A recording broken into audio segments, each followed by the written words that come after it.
And so the enemy would love to have you think that you're never going to get over it. My life will never be what it could have been if I wouldn't have. Yeah, we'd all like to go back and do everything perfect, but the whole thing is God is able to take our worst mistakes and actually work them out for our good. One phone call, one doctor visit, one tick of the clock, and what was calm in your life can turn violent in just a moment. Prayer and a relationship with God gives you the tools and the weapons to handle life. You can stop thinking that life fitting be easy, because I got news for you, it ain't. That's a false hope to think you're going to have a wonderfully carefree life. That's unthinkable. Faith don't make it easy. Faith makes it possible. You just need some faith, man. It's faster downhill than it is uphill. It's easier downhill than it is uphill. It's quicker downhill than it is uphill. And you wonder why you're not being successful. And you're back to the same place that you were. And so what happens is we have a lot of good uphill days, but we have a few downhill days, and the few downhill days cancel out all the uphill days. So your thinking is your life. You were created to lead and designed to dominate. You don't evolve into a leader. You were created to be one. The manufacturer actually had leadership in mind when he created you. But look at what they've done to you. They've made you an employee. And they told you where you can be employed and where you cannot be employed. And then they restrict how far you can rise in that employment. It's because nobody has challenged the system. If you're going to have a good attitude, you have to do it on purpose, because there will be all kinds of negative things that try to creep in. Bitterness, discouragement. If you're not proactive, if you don't choose the right attitude, then the wrong attitude will show up. You are well able to overcome opposition, to outlast adversity. But I've learned can-do power doesn't do you any good if you have a can't-do mentality. Quit looking at all the things you can't do. Have a new perspective. This obstacle may be big, but I can overcome it. This situation feels overwhelming, but I can handle it. This trouble is taking longer than I thought, but I can outlast it. You're called to come out of the crowd. You're called to be counterculture. You're called to come out. Newsflash! The crowd is stupid! The crowd has no identity at all! We just do what everybody else is doing. I was talking to this person the other day. They're like, I just want to get married so bad, Pastor Rich. I said, why? They said, because all my friends are married. The best reason why you want to get married and spend your life with a person is because your friends are doing it? Life is serious. The future's serious. It's serious whether you win or lose. It's serious whether you succeed or fail. Life is the struggle to keep death at a respectable distance. You want to live a good, long, flourishing life, you got to push back. My life is worthwhile. Doesn't matter what I've experienced. Doesn't matter about what I've gone through. Doesn't matter about what I don't have. What's important is that where I am right now, that I live life and I experience my life fully. Don't miss the opportunity to learn. Take a good key phrase home, use it in your training. Don't be lazy in learning. Don't be casual in learning. Get smart. Preciously, because our mind goes to work on finding these references, which are real experiences in our life, to prove to us that that belief is true. And so although you may believe it to be true about you, these doubts and negative thoughts you have, these were not your original thoughts. You weren't born this way. You weren't born doubting. You were born perfect. You were born believing you were going to do something great. You were born believing you were going to do something special with your life. As a baby, I promise you, you had no negative self-talk. These are external sources. So important to know, because those thoughts aren't really who you are. If you have a bottom line, if you know your value, if you know what you're bringing to the table, then you never, ever should take less than what you know you're worth. When it comes to relationships, when it comes to money, when it comes to opportunities. Your feelings don't shape your life. Your beliefs do. And it doesn't even have to be true. If you believe it, it's going to shape your life. And a lot of you were taught things as a kid about you that just weren't true. And years later, you're still acting on false information. Be transformed by changing the way you think, because my thoughts control my life. Some people want to start with motivation, but you don't start with motivation.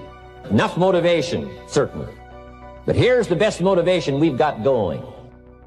The proof of our success. When we bring our dedication and let it show, that's the motivation we want. Right? Not just excitement. Just excitement alone won't do it. If a guy's an idiot, you motivate him. Now you got a motivated idiot. See, if you go through life holding back, and most of us do, most of us, if we ask ourselves, have we done all we can do? Most of us will have to answer, no, we haven't. We've been holding back. We go through life trying to seek security and not coming outside of our comfort zone, things we want to do. We're afraid to take chances, and we take most of our stuff with us to the grave. I think so many people out there think that they're cursed or that their life is detrimental, when really it's all a perspective shift. So I want you guys tonight to take some time today, and I want you to think about things that you've experienced in life that you thought were curses, that were really life's workings for you. They were gifts from life that helped make you and mold you into the beautiful person that you are today. Get smart. Don't miss the training class. Study, learn, grow, change, develop. Never let it be said you didn't learn. Right? If you want to solve your problems, you got to learn. If you want to take advantage of an opportunity, you got to learn. Major determining factor in how your life works out. Each person's philosophy is like the set of the sail. The same wind blows on us all. But what's going to make the major difference? Each person's personal philosophy that sets a better sail, sets a better sail. Self-love creates a bottom line. Self-love creates a real bottom line, drawing your foot in the sand and saying anything that you're trying to do from this point on is unacceptable. I refuse to be on the receiving end of any of the mean, evil, and disrespectful things that you just decide you want to unleash on me. It is unacceptable. If you make it to the end of this video, I want you to write, you should always expect the things that you accept. And I want you to make me aware of what is unacceptable. Stop comparing yourself to other people. You're only on this planet to be you. The first me and you, but rather the gap that God is filling in my life is who I currently am and who He's calling me to become. Compare yourself to who you were yesterday and not to who someone else is today. See, that's a game you can win. You could be a little better today than you were yesterday, and that's a good thing. No doubt there are some things that you could improve. If you sit and meditate for any length of time about what you're not doing optimally, answers will spring to mind. I should be doing what God has called me to do. I should be doing what's best for my life. Because if we pull back the curtains on a lot of people's lives, who knows? Your life could be a lot better than theirs. You might be thanking God that you're not in their shoes. You're wishing to be in their shoes, but once you get in their shoes, you realize that their walk, their path, their journey is a lot harder than yours. And what they were showing you was just something that you can perceive to be great, something that you can perceive to be good, something that you can perceive to be successful. We live in a world full of fakeness. So I believe that whatever season you find yourself in, married, unmarried, single, divorced, is complicated. I believe you can walk in security. Be the minority because the majority is overrated. We're living in a day and age right now where so many people, they bow down to the culture. And we just start doing what the crowd is doing, whatever the crowd says to do. So many of us, we're just doing things that we don't even agree with or believe in simply because our friends are doing it. The only problem with that notion is that your friends don't have the life that you want. Don't have a weak mentality. You weren't created to fall apart when pressure comes. You are stronger than you think. You are more anointed than you think. God designed you with special strength, with courage, with fortitude. When you start seeing yourself as strong, empowered, well able, you won't be overwhelmed. You'll discover strength that you didn't know you had. So if you want to do something, if you thought about something you want to do, take it head on. Decide that you're going to start becoming involved in whatever and wherever it might lead you to begin to explore the possibilities in that particular thing that you're seeking. Decide that you're going to face it, that whatever shortcomings you have, that you're going to strengthen yourself there. Whatever training that's required, that you're going to go get that training. That you're going to get started right now. Do what you can where you are with what you have and never be satisfied. Always strive to be more than that which you are. Yeah, don't get satisfied with yourself. Always know that wherever you are, you can enjoy more, that you deserve more. True leadership is self-discovery. True leadership begins with an individual discovering something about themselves. That's when it really begins. And you will never become a true leader until you are introduced to yourself. Actually, whatever happened to you that was hard, if you trust God, you can actually end up being a better person than you would have been if it would have never happened. And so God really wants us to take a real positive attitude toward things. And it's hard. It's hard when you're hurting. Well, how do we build this self-confidence? The process of building self-confidence is actually very easy. Self-confidence is self-trust. Self-confidence is building a reputation with yourself, that you keep your word to you, that you keep the promises you make to you. Somebody with self-confidence has a reputation with themselves that I do the things I say I'm going to do. That's where self-confidence comes from. When I meet someone who is not self-confident, I know this is someone who has consistently made promises to themselves they've not kept. They've made a commitment and goals to go make a certain amount of money in business. And so they have a process and a habit in their life, more often than not, of not keeping the promises they don't make to other people. They don't keep. Had bad breaks. Life hasn't treated you fair. And it's easy to get sour. That's a nose down attitude. You're choosing the direction you're going to go. Why don't you tilt it a little nose high? Yes, it was unfair, but I know God is my vindicator. Step up your activity level. Step up your labor level. Go for the disciplines, the smallest of disciplines, the least of disciplines.